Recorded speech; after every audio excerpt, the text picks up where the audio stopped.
And this thing keeps cutting out of me. Well, it is 6 o'clock. We will call this regularly scheduled meeting of the San Benito County Planning Commission to order.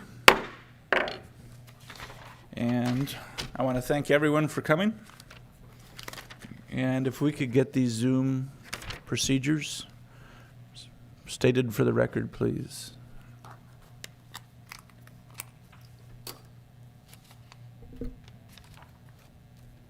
The San Benito County Planning Commission welcomes your comments. Each individual speaker will be limited to a presentation total of 3 minutes. If participating on Zoom, select the Participants tab and click the Raise Hand icon. If you are using a phone, please press *9 to raise your hand. When your turn arrives, you will hear that you have been unmuted. At this time, state your first name, last name, and county you reside in for the record. Thank you. Thank you. If we could have the Pledge of Allegiance, Commissioner Scagliotti. Pledge allegiance to the flag of the United States of America. to the republic which is nation under God, indivisible, with liberty and justice for all. Could we get roll call, please? All commissioners are in chamber. Thank you. Department announcements. I do have announcements. Thank you, Chair. Robin Bolster Grant, Assistant Director, Planning and Building. I wanted to announce, for those that don't know, since Benny Young's retirement last month, Mike Chambliss is the interim RMA Director. He's currently on vacation, leaving me in charge for the time being. We'll leave that alone. Thank you. No comments. One item that was included in the freelance publication was proposed acquisition of property at 2100 Cienega. That was removed from tonight's agenda because that property is no longer for sale. Another agenda item, number 5, is the Buena Vista Road Wireless Use Permit Renewal. It's currently on the consent agenda. With the chair's permission, we request that the item be taken off consent and put on the regular agenda for additional discussion. And that's all I have. Thank you.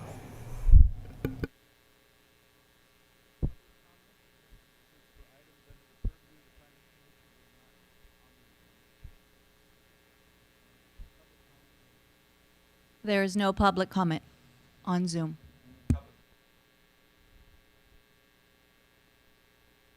One off. Comment in chamber. Thank you. Okay.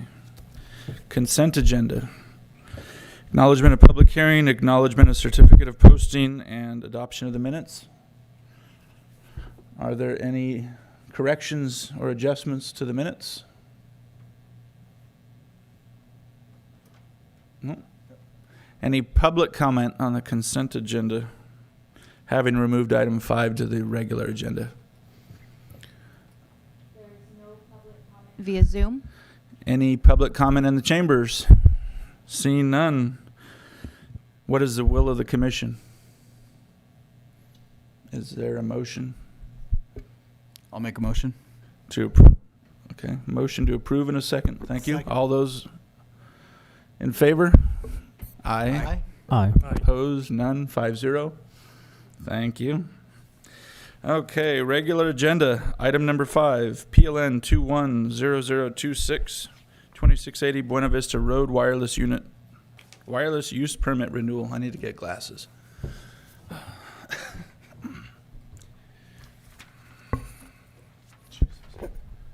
Good evening, Michael Kelly, Associate Planner. Let me just get ready. This will take just a moment. Okay, this is a renewal of this use permit for the wireless facility at 2680 Buena Vista Road. This is 2680 Buena Vista Road, west of town, west of Hollister, at the intersection, or near the intersection of Buena Vista Road with 156 and also Wright Road. This, what action here, this action is the renewal of the use permit that was approved for this facility in 2008. And there are no There are no significant changes proposed. Let me adjust this if I may. Okay. There are no significant changes as part of this action. The use permit was approved in is this? My presentation and the screen became untethered somehow. Do you know? What I was going to say is that this use permit was approved in 2008. There we are. And it was approved in 2008 as a 70-foot monopole with 12 antennas and associated equipment. What resulted was a 66-foot tree design pole that was constructed in 2008, and with the antennas were placed in 2014. And that's basically what's been constructed, and there would be no changes proposed as a result of this.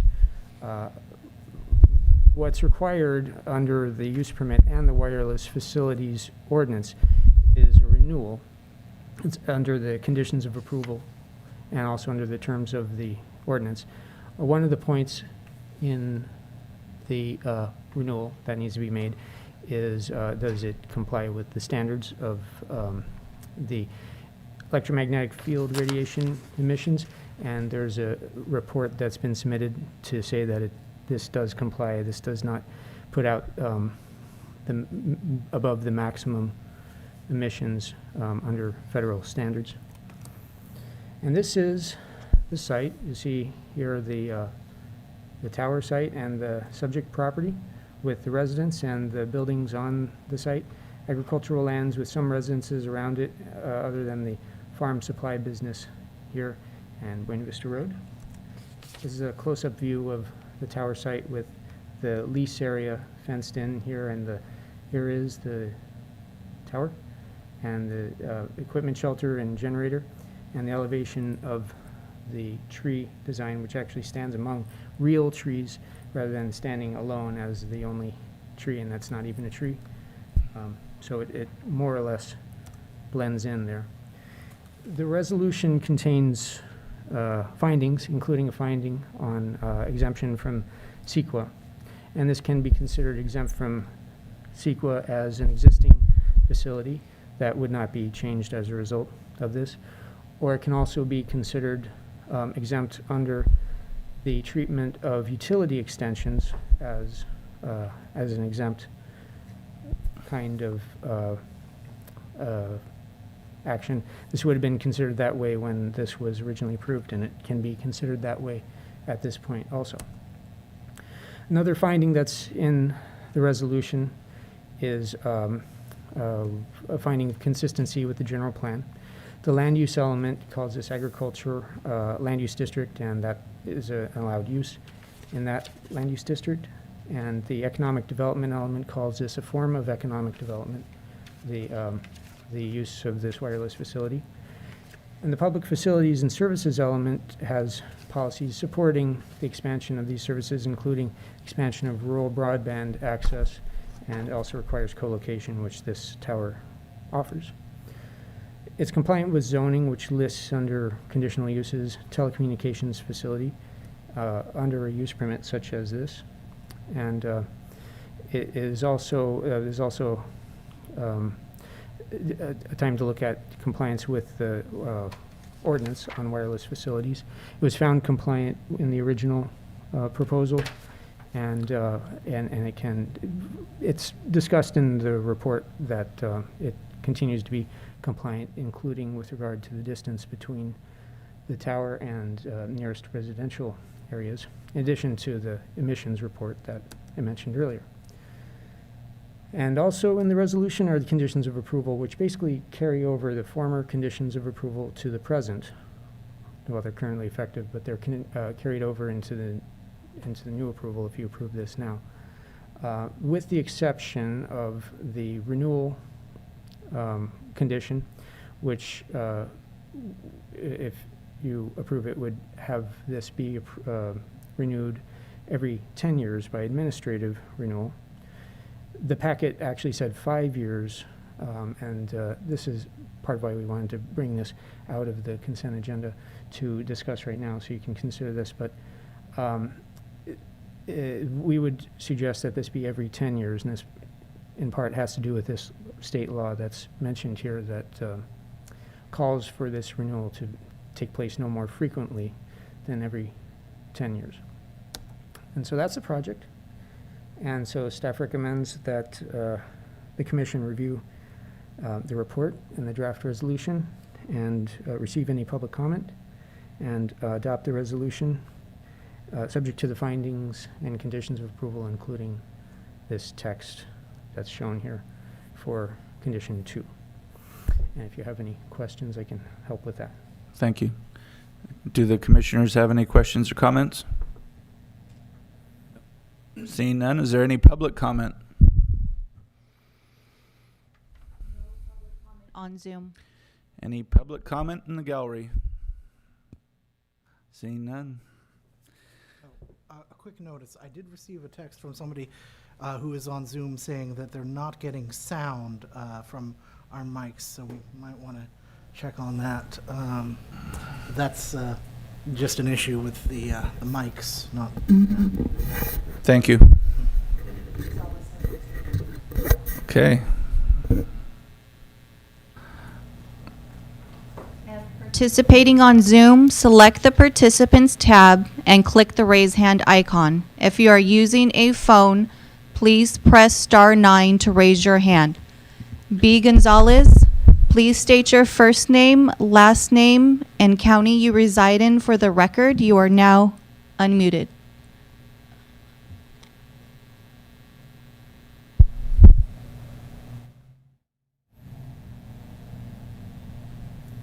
Sorry, I was talking. I hadn't unmuted myself. I just want to make you aware that there was an issue with the sound, but Devin just made that comment. So I went ahead and I disconnected and reconnected, but I heard nothing other than the roll call until I text Devin that message. So we want to make sure that the public is able to participate, especially with COVID numbers increasing, but somehow we need to do a sound check to make sure that that's there. And so if I, as a supervisor, am experiencing difficulty, I can only imagine what the general public is experiencing. So that's all I have to say. Thank you. Is there any additional public comment? No. And any in the chambers? Seeing none, public comment is closed. What is the will of the commission? I'll make a motion to adopt agenda item number 5. I will second that motion. All those in favor say aye. Aye. Aye. Opposed? None. 5-0. Thank you. Item number 6. Amendment to MS 889-90 minor subdivision, applicant David Brigantino. Thank you, Chair. Commissioners, Robin Bolster Grant, Assistant Director, Planning and Building. This application needs a bit more work. I've been talking to the proponent for this revision, and we need to work on some road issues. We are requesting continuance to the next Planning Commission hearing, which I believe is August 18th. Okay. Is there any public comment on this item? Any comment in the chambers? Seeing none, public comment closed. What is the will of the commission? I move that we grant a continuance until the August meeting. I'll second. All those in favor? Aye. Aye. Aye. Opposed? 5-0. Thank you. Item number 7, PLN 210033 fire clay variance.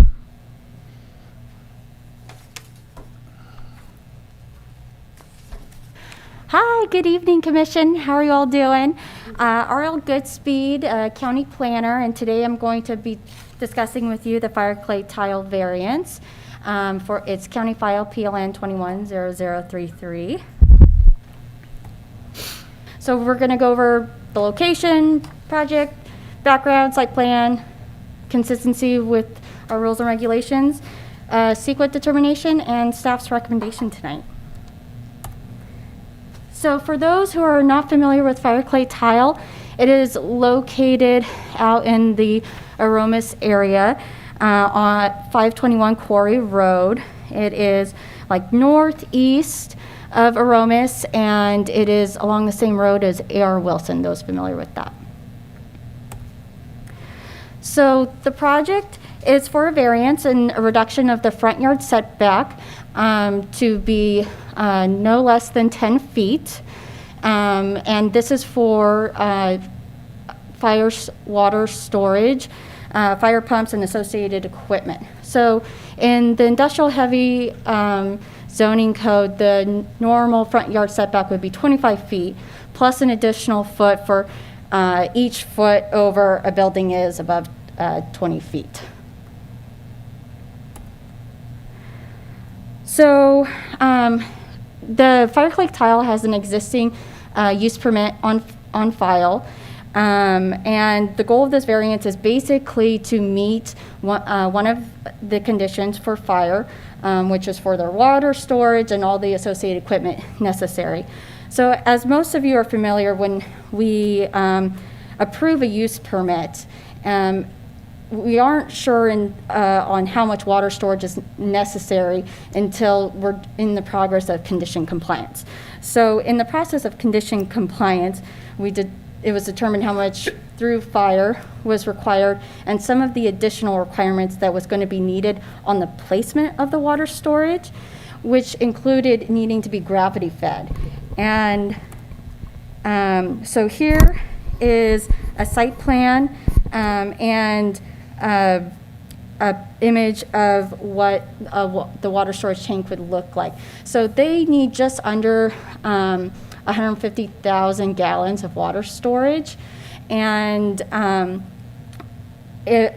with the site, it has about a 12-foot slope. And with it needing to be gravity fed, it means that it needs to be on the front part of the parcel nearest the right of way.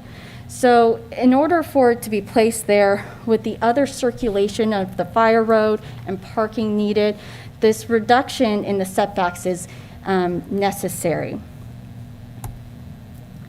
So it is continuing to be consistent with general plan and zoning as its continued industrial uses and all the associated equipment with it. Now, under Section 2541, it allows a reduction in setbacks to lessen the practical difficulties unnecessary with physical hardships consistent with the objectives of the title and in harmony with the general purpose and intent of this title. This is an image of approximately where those water storage tanks would be. And as you can see, there is a slope to the right-of-way. Where the property ends to where the public right-of-way is, it's about 100 feet. And with the slope and the rail line in between, it is in no way a public nuisance or would be out of the norm. The surrounding land uses include a quarry and an ag with row crops and such. So allowing water storage tanks in no such way would be inharmonious with that area. In addition, the applicant has chosen water tanks that are much wider and lower. That's additionally why, the reduction in setback. So having water tanks that are wider is actually better for seismic safety, because when you have higher up water tanks, you have to do additional studies to make sure, and as you know, being in California, it becomes quite a nuisance to have all that additional engineering and support. In addition, with it being a low profile, so they're 37 feet wide in diameter, but it's only going to be about 7 foot 3 inches tall. So I'm 5'4", so just another few feet above me. So between the slope and the setback, again, those water storage tanks and the additional accessory equipment needed is not going to be inharmonious. So a minor setback variances, it's exempt from CEQA under 15305. And that concludes my presentation tonight. So I would have the planning commissioners review the staff report and the draft resolution with the findings and conditions of approval, that you make the findings included in the resolution, adopt and approve for the variance for PLN 210033, subject to the conditions of approval found in the resolution. And if you have any questions, I'm happy to answer. Thank you. Is there any public comment on this item? No public comment. Any comment in the chambers? Seeing none. Commissioners, do you have any comments or questions? Not particularly. No. No? Okay. What is the will of the commission? I move that we adopt the resolution to grant the variance. Is there a second? I'll second. All those in favor say aye. Aye. Aye. Opposed? None. 5-0. Thank you all. Item number 8. PLN 210023 Mendez temporary use permit. Hi again, Ariel Goodsby, County Planner. As you guys are familiar with this item, it was continued to a date certain of tonight to address 5 additional concerns that the commission had. One of those items, which was the sound study, has yet to have been done. But since then, a new code violation has occurred on the property. It is for a barn. If you look in your packet, you can see an image of the structure.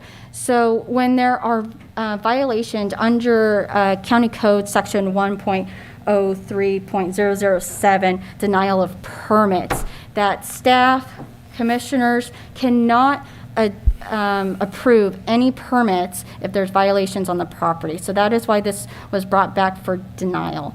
If you have any questions to that, I'm happy to answer. Is there any public comment on this item? No public comment. Any comment in the chambers? Seeing none, public comment is closed. Commissioners, do you have any comments or questions, concerns? I'll just state the concern. I mean, one of the things that we stated at our last meeting was the desire to see a large capacity water tank.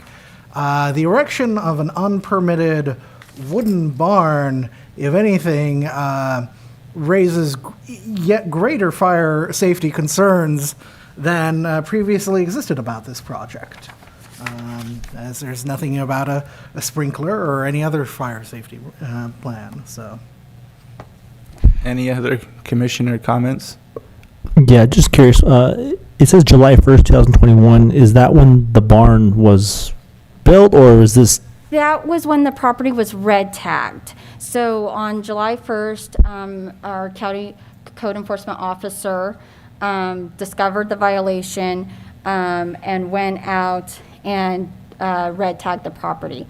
I will say that I had actually gone out to the property myself to take my own pictures prior to the planning commission, and I had not seen anything erected at that time. So within those 2 weeks from our June planning commission to July 1st, the structure went upright. If there was groundwork being done, it was unbeknownst to myself. But yes, in the time between last planning commission and now, it was discovered of the violation, it was red tagged, and it was brought back for denial because we're not going to process an application. Thank you. What is the will of the commission on this item? I move that we deny this permit. Okay, we have a motion for denial. Is there a second? A second. All those in favor say aye. Aye. Opposed? None. 5-0 for denial. Thank you. Thank you very much. Item number 9, public hearing to review and provide recommendation to the Board of Supervisors on proposed amendments to the San Benito County Code allowing retail storefront cannabis businesses to operate on C1 and C2 zone districts in unincorporated San Benito County, and other items. And other items. Thank you. Robin Bolster Grant, once again, and still the Assistant Director for Building and Planning Services. Let me power up my PowerPoint.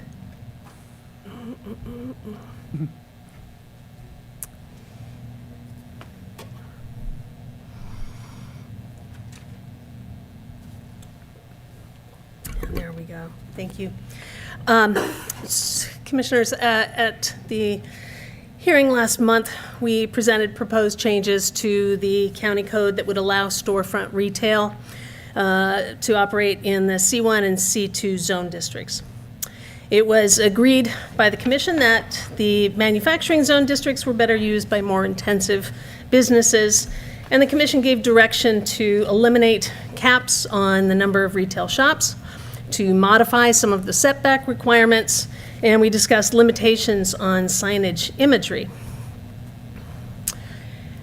Since that time, it has become apparent that there is strong support on the board and within the community broadly to make additional changes to the county regulations in an effort to encourage more businesses to consider locating in the unincorporated county.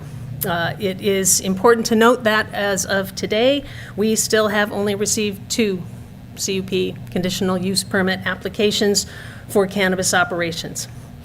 The feedback that we have received is that the regulations are simply too cumbersome, too onerous, and we remain out of the hunt when it comes to surrounding jurisdictions. We're just not competitive. So tonight we present 2 options for the commission to consider.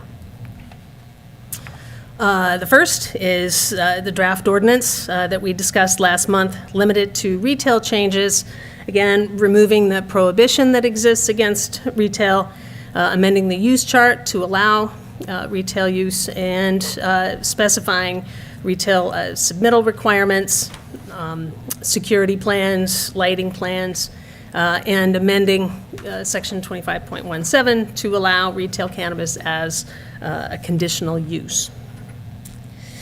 The optional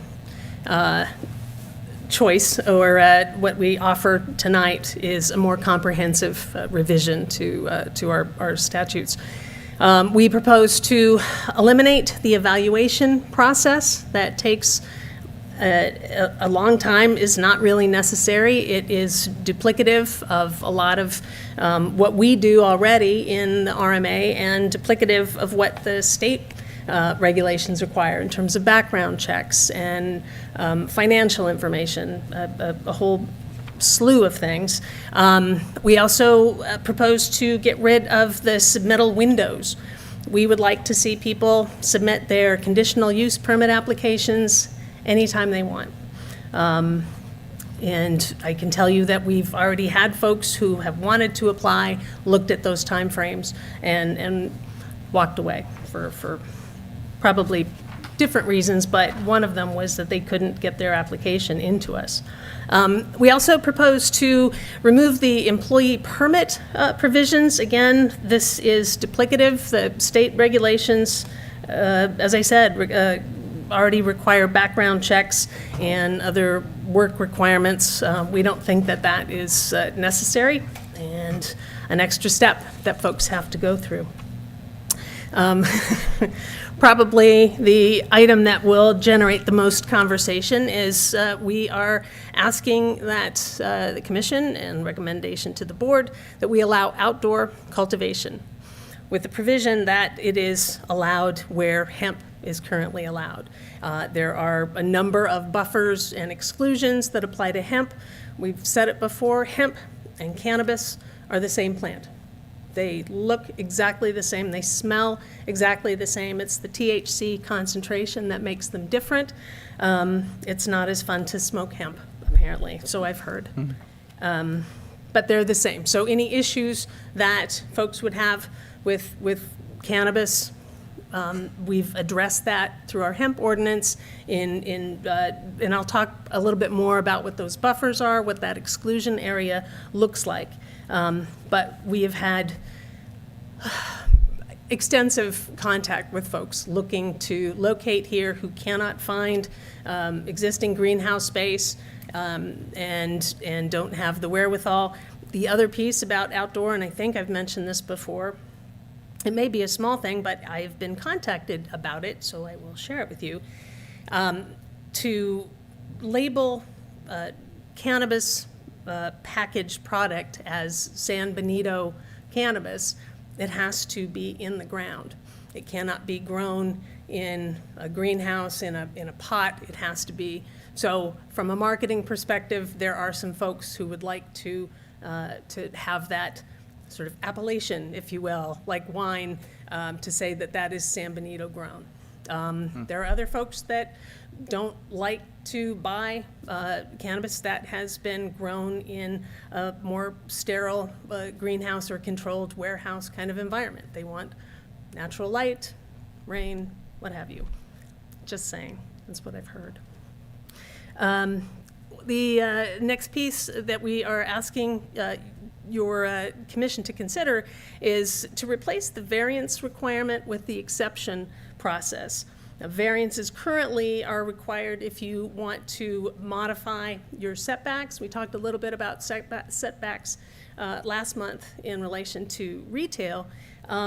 Variance findings are legally required under state code. We don't have any discretion, and they are onerous. In order to approve a variance, as we heard a little bit from Ariel, there has to be some unique physical characteristic with the property. There's language about being overly burdensome and a variety of things. It's very restrictive. The exception process that we are proposing would give us a little bit more flexibility. We would still have a finding, and that finding would is that by reducing, say, a 600-foot setback to 500 feet, the finding would still have to be made, and it would be made by your commission, that it would not significantly affect the public health and safety based on the particular circumstances present at that location. Again, far more flexibility for us to grant some relief in circumstances that warrant it without sacrificing environmental or community values. We have added distribution as an allowed cannabis use. It really didn't make sense not to allow that. Distribution simply means taking either a plant, cannabis that you've grown, or a manufactured product and moving it to another licensed location. Without allowing distribution, we also limit the use of micro businesses, which we can talk about if you'd like. But it required, it just was too cumbersome. Folks that grow should be able to take it somewhere else to process or to sell in a dispensary. So we've added that. The optional language would revise permit caps on all businesses, eliminating the 50 permit limit. I wish we had 50 applicants, but retaining a cap of 5 retail permits. And I know that we talked about eliminating that cap, and you certainly retain the discretion to make that recommendation. But given the scarcity of commercial zoning, 5 dispensaries, I think, seems like a pretty good place to start. Let's see how many applications. If that doesn't seem like enough, that's fine. But again, we really have just a very limited number of C1, C2 zone districts. And so we're asking for you to consider 5 limits on the dispensaries. And then last, we're seeking to allow cannabis businesses in the Airport Safety District, or AS District. The AS District needs a bigger fix, frankly, in how it's described in the code currently. That's beyond what we're doing tonight, but it is confusing. It lumps approach zones and clear zones where planes are actually taking off and landing with what are called overflight zones, which can be, I think it's a mile, almost a mile radius from the runway. So you know, if they were in the county, that would mean the Amazon distribution center would be out of luck. So I think that we can look at locations that are within the AS district and make a judgment, as long as they're not in the landing path or something. I think that we've got some good sites that could qualify. So we're asking for that to be considered as another allowed zone district. So a little bit more about the hemp exclusion zone. Again, this is already in the code, applied to hemp. 1 mile buffer from the Hollister, San Juan Bautista sphere of influence. There's a 1 mile buffer from all the CSAs and Tres Pinos Water District. I'm not sure why exactly. 1 mile buffer from wine and hospitality sites within the priority area. So tasting rooms and such. No hemp or cannabis under this option would be allowed within a mile.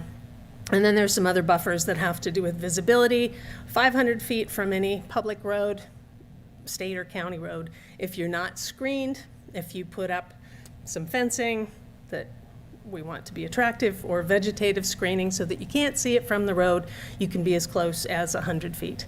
And the hemp language right now allows hemp in ARAP zone districts.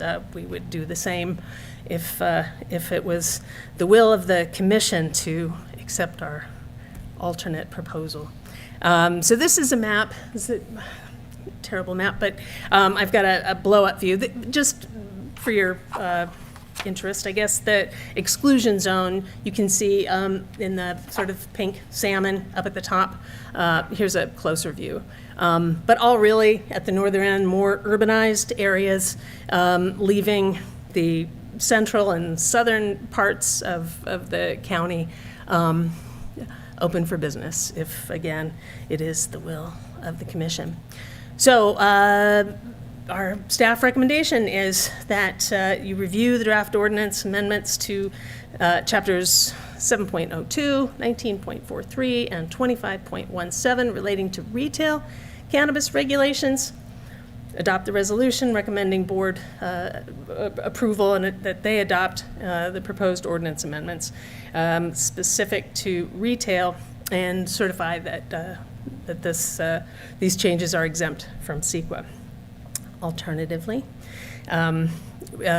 we would recommend that you review the optional draft ordinance amendments to additional chapters, including 25.07, 25.16, relating to all commercial cannabis businesses, and adopt the optional resolution recommending the Board of Supervisors adopt the comprehensive ordinance amendments relating to all commercial cannabis and certify the CEQA exemption.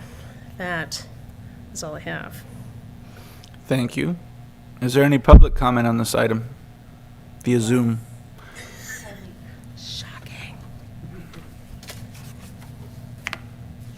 Dola, you have been unmuted.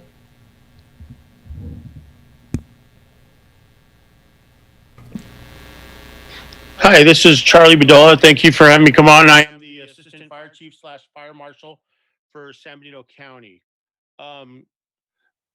Although I do support this, I just ask that we be cautious about the outdoor cultivation. I'm not too excited about it just because of all the crime that's going to happen when we had it out with the hemp that was in there. I mean, the crime increased a bunch from the constant theft, in addition to a shooting with just local hemp. So if we have it outdoor, that's going to open that up for that. So I'd be cautious and slow into that. And has law enforcement been involved in that decision too? Because I don't know if they've been supportive. And I apologize that I'm coming late, but the last meeting I wasn't able to get on or hear, or it always froze up at the last planning commission meeting. So I apologize for being late to this one, but I thought it was real important to get onto this one. I just wanted to know what kind of stuff was allowed in that airport district. You know, we don't want to have hoop houses by the airport, although there is something that we could do indoor, and we have to be cautious of the lighting too. So, but as far as the retail stores, I'm all for that. But that's all. I'm just saying, being cautious with the outdoor cultivation at this time. Don't rush into that yet, um, until we can get law all down with it. I'm dealing with it in San Juan Bautista right now, and I've been dealing with it in the city of Hollister for the last 3 years, 4 years, and with a little bit that's coming in here. So seeing them come and go, seeing how they operate, and just saying not to rush into anything right now. That's all. If you have any questions, you could ask, let me know too. Thank you. Any other public comment on Zoom? No. Any comment in the chambers? Seeing none, public comment is closed. Is there any comments or thoughts from the commission? I do have one question for Robin. So tell us about what the current permitting process is for hemp, because the second resolution would basically create the same cultivation standards for somebody seeking outdoor growth of cannabis. So what is that currently? to grow? Well, it's a two-part. We do issue conditional use permits for hemp facilities. I don't know how many. I looked at the map, and there's a layer on GIS that shows what are purported to be facilities, and there were many, many, many dots. I am aware of, I think, 3 or 4, but there might be more that we have processed. And correct me if my compatriots know more. If I could address that. Oh, please. Yeah, there is no land use approval required for cultivation of hemp. It is treated as a crop, and it's registered with the Agriculture Commission. And it has certain testing requirements to demonstrate before it's harvested that the THC content is below a very low threshold so that it is considered hemp and not cannabis, even though they are distinct cultivars of the same plant that are genetically selected to have low THC content. So there is no permit required, there's just a registration requirement for. But hemp processing facilities, we do have a conditional use permit requirement for. Thanks for And that that would be for clarification. drying or And manufacturing, or if they're making oil. manufacturing. Thank Yeah. you. Yeah, Thank you. appreciate that. Any other comments from the commission? Yeah, just a question. So you're saying that allowing them to grow out, allowing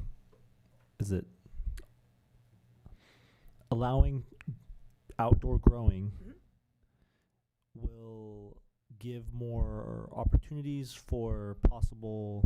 Okay, so my next question would be then, what's the water consumption?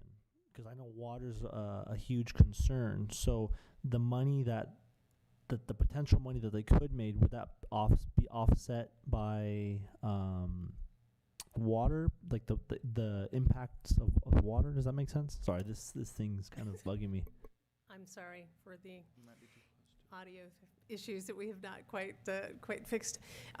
So the water use, first of all, every business entity that would be coming in for a permit would also have to apply for a license with the state. One of the requirements is that they go through the state water board and show historical water usage, if there's been some other crop grown, and a whole slew of measures showing that they are conserving. We also have regulations about one-to-one offsets for water use. We haven't gone far enough into this to actually see how that plays out, but I can tell you just based on my experience in Santa Cruz County that that these are, even outdoor facilities can be pretty high-tech in terms of detecting the soil moisture and timers and drip irrigation. These folks who've been doing this a long time have learned to be very judicious with their water use. But that's certainly something that the state looks at very closely before issuing a license as well.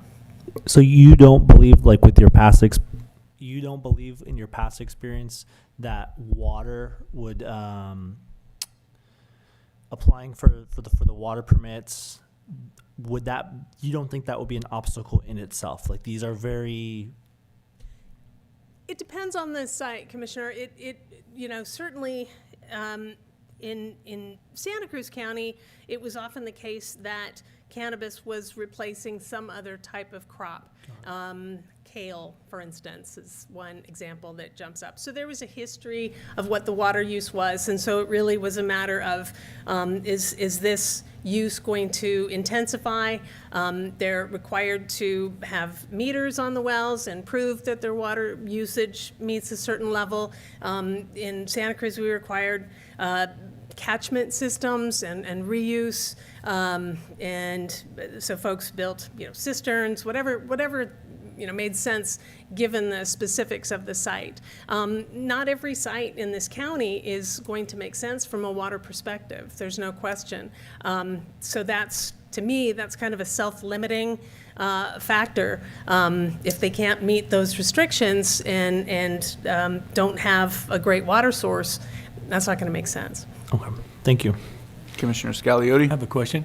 Consumption of cannabis or hemp compared to, say, romaine lettuce, which uses an acre-foot of water per crop.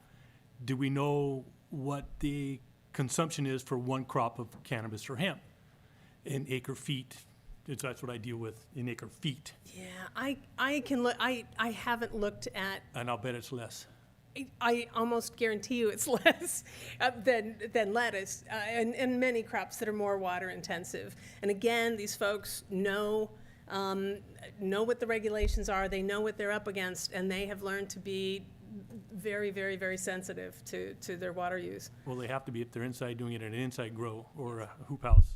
Yep. They're dripping it every 45 minutes to an hour, at the most 3 or 4 or 5 times a day. Yeah. They don't want that plant overwatered. So the water issue will be mute. That'll be totally mute, because I come from where we use intense water, and I've seen what these guys do with hemp. Yeah, it has not been an issue. It hasn't been too limiting in Santa Cruz, and we have some of the same issues on the other side of the freeway there with, depletion of groundwater and saltwater intrusion, and all of that affects huge chunks of the Pajaro Valley. So,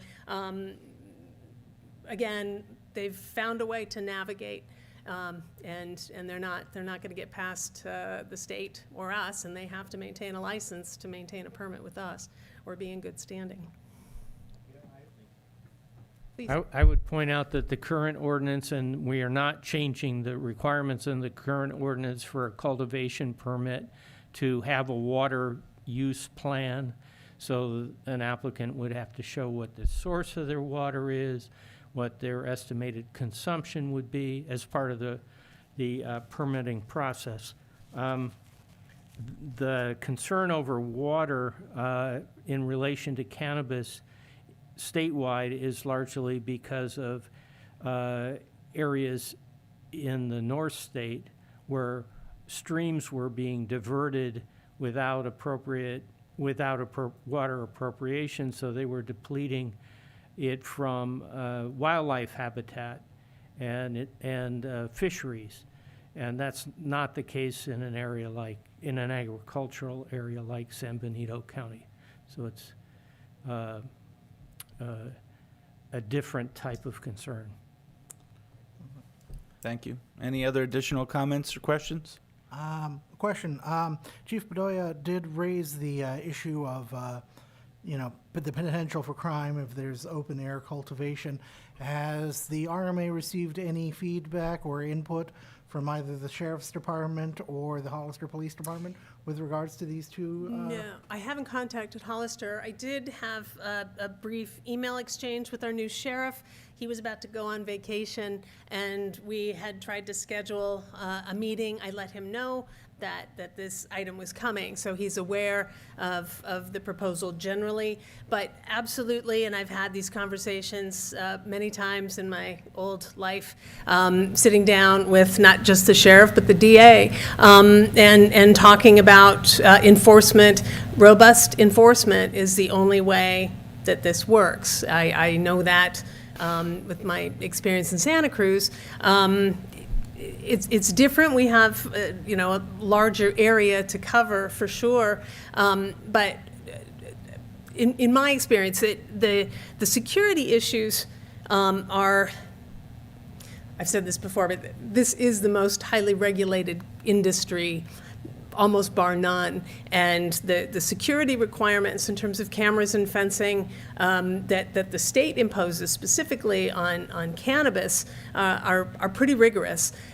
So it doesn't mean that things don't happen, but it is quantitatively different than the regulations for hemp.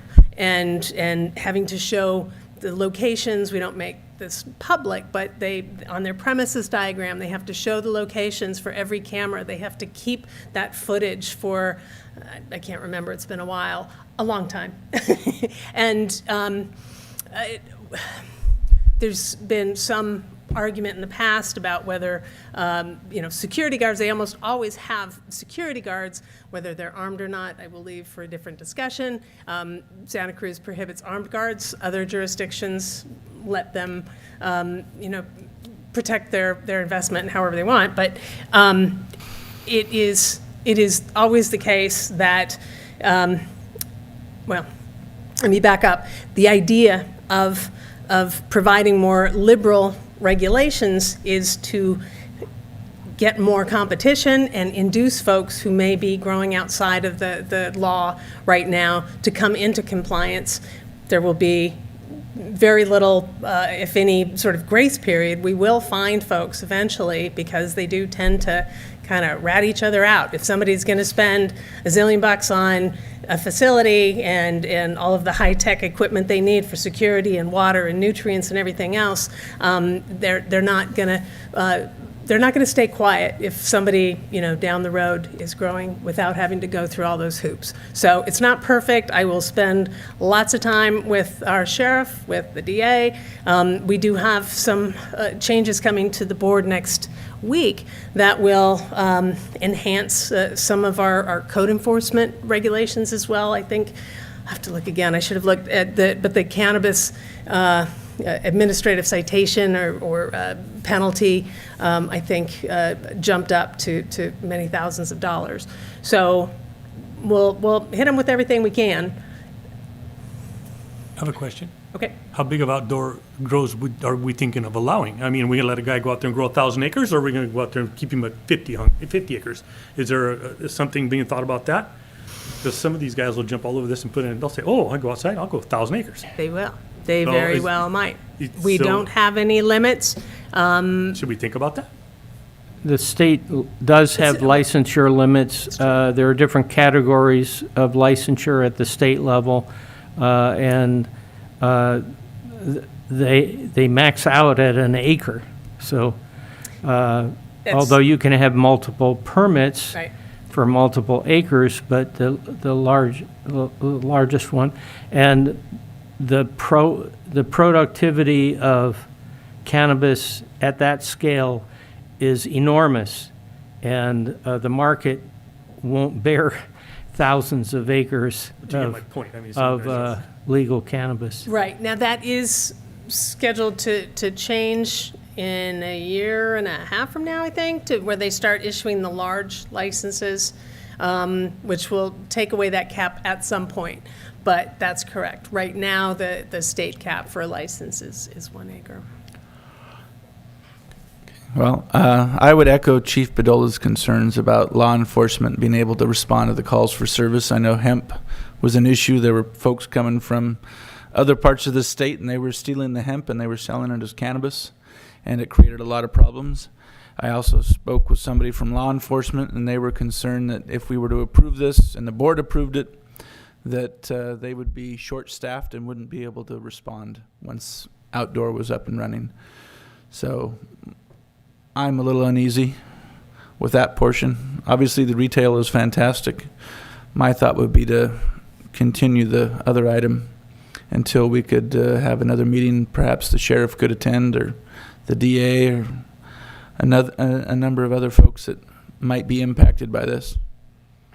I don't want to rush into something. 2 weeks if we hold a special meeting, or a month won't kill anybody.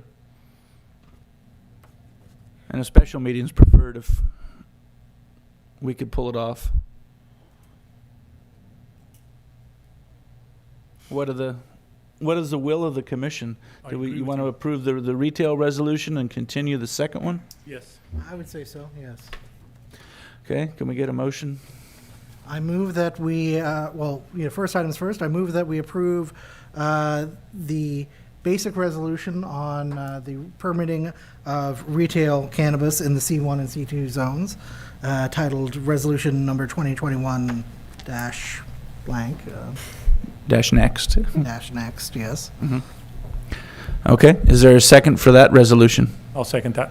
All in favor, say aye. Aye. Opposed? None? 5-0. And on the second item? Okay.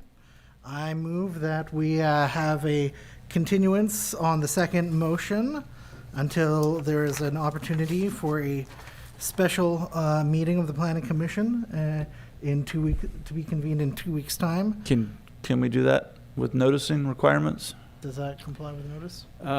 Well, if you're continuing a currently noticed item to a date certain, then you don't have to publish a new notice. The issue of how clear the noticing was for the broader mandate for changes in cannabis, because it specifically addressed retail, but the rest was a little vague. So you might want to consider continuing it to the next regularly scheduled meeting, and then publish a new notice of public hearing that's clear about the scope of what's to be discussed. Okay. So that's clear for the public and for other agencies that might want to Okay. weigh Will in. the maker of the motion amend his motion? I amend my motion. Okay. So that it is a motion to have a continuance of this second proposed resolution at our next regular meeting Okay. in August. Before we get a second, interim understand. acting director. Thank you so much. I understand that there are folks who have come on who wanted to be part of the public comment period, but could not access. I don't know what exactly the. Oh, it's closed. Oh. Can we If it was after closed. procedurally reopen? You can reopen the public hearing in the discretion of the chair. Okay. Public comment on Zoom, please. Elia Salinas, please state your first name, last name, and county you reside in for the record. You are now unmuted. Elia Salinas, San Benito County. Thank you for allowing me to speak after you've already closed public comment. I appreciate that all the work that has been done by staff and the fact that you just passed a resolution with regards to retail. It is very important that the majority of the people that are applicants are actually more with regards to cultivation, and with regards to trying to limit it to the 1 acre really needs to be looked into more carefully. That is 1 acre per permit, not 1 acre per applicant. So that'll be something that'll be discussed between now and your next meeting.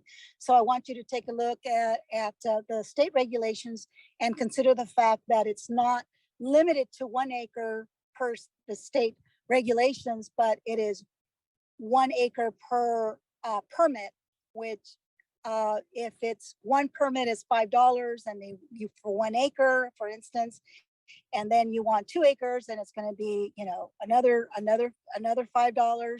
So that is something for the county to consider, because actually it's more revenue generated for the county with regards to that, as well as getting the input of the San Benito County Sheriff's Department and with the fire department. Take into consideration that part of the regulations, both with the state and with the county, you have to consider security. So one of the things that happened with the hemp industry is it was pretty laxed, and it's not as laxed as it is with cannabis. It's more stringent. So I don't believe that you would be having that issue. I'm not saying that it wouldn't happen, but I don't believe that you would have the issue as you did specifically with hemp, because there was really no security with regards to that.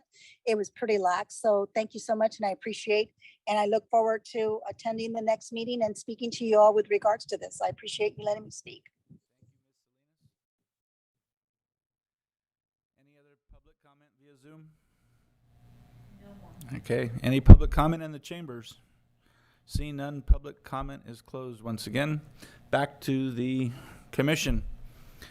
We have a motion on the table to continue the second item until the next regularly scheduled meeting in August. Is there a second? I second. All those in favor say aye. Aye. Opposed? None. 5-0. Thank you all.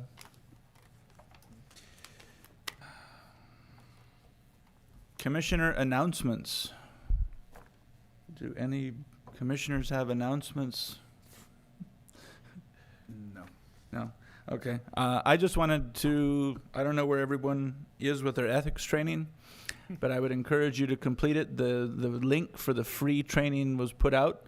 I can just advise you to take your time. If you shortcut the 2 hours, you will have some punitive time added to the testing. So don't shortcut it. Also, were the commissioners given the APA membership where they get the magazine? The new 4 commissioners? I can attest that I've been receiving the magazine. Okay. Yes. Fantastic. Would be- And if I, not, yeah. let me know. And I would encourage you to go to the California Department of Housing and get on the email list. They have a lot of good information. You can pick and choose which particular subjects you want to get information about. That was it for me. Anyone else? None. Is there a motion to adjourn? I so move. Is there a second? I second. Everyone's rushing. All those in favor, say aye. Aye. Aye. Opposed? 5-0. Thank you all. Thank you. Thank you to the members of the public.